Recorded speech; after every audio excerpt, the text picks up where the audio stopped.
We've all seen the headlines, right? Almost every single day, it's something new. AI passes the bar exam. AI writes flawless code. AI is diagnosing complex diseases. Honestly, it's so easy to get totally swept up in the feeling that artificial intelligence has just fully mastered human knowledge. But we really need to take a step back and ask ourselves a fundamental question here.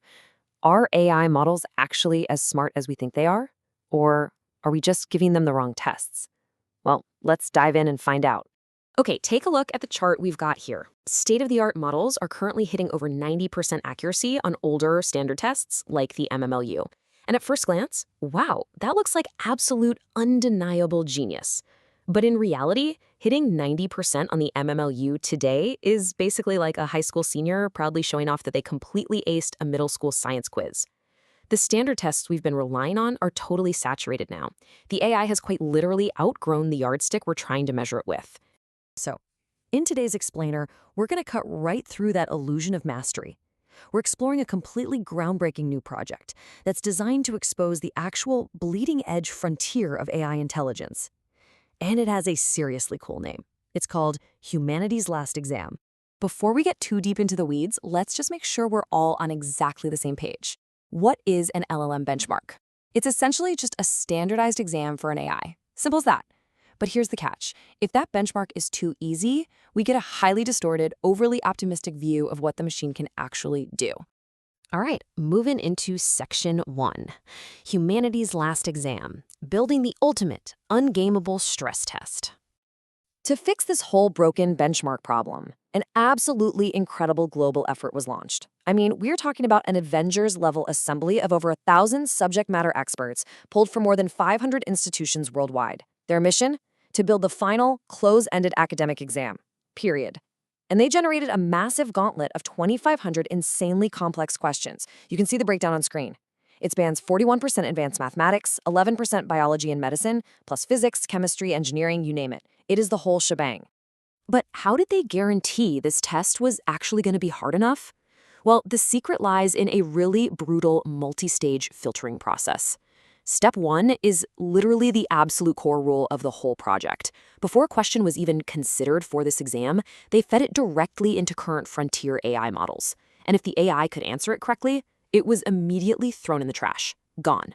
Out of over 70,000 attempts, only the questions that completely stumped the AI got to move on to step 2, which was intense peer review by graduate-level experts, and then finally step 3, which was organizer approval. Section 2. The anatomy of the exam. Pushing AI to the absolute limit of human knowledge. I really want to show you exactly what kind of mind-bending, intense questions actually survived that brutal 3-stage filter. Take a look at this one. This is from the classic section. It's literally asking the test taker to translate a Roman tombstone's Palmyrene script directly from an image.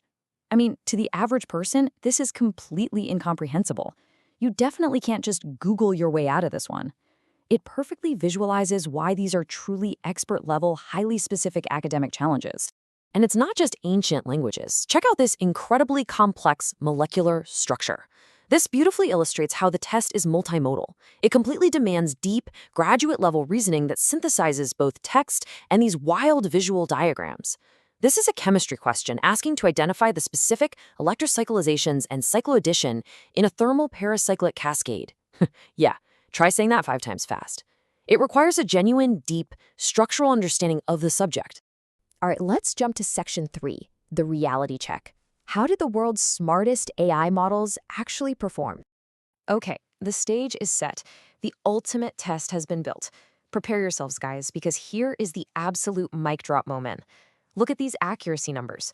The most famous state-of-the-art models on the planet failed miserably. GPT-4o, 2.7%. Claude 3.5 Sonnet, 4.1%. Even this highly advanced, heavily hyped reasoning models, like OpenAI's O1 and DeepSeek R1, they mostly just scored in the single digits. Across the board, they hit an absolute brick wall. But honestly, the failing part isn't even the most fascinating thing here.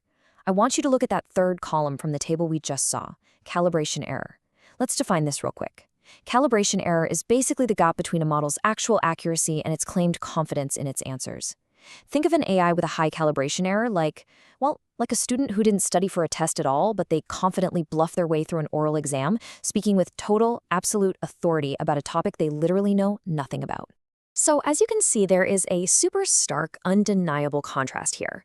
When prompted to give a confidence score, the AI's claimed confidence on these impossible questions was extremely high, like often nearing 100%.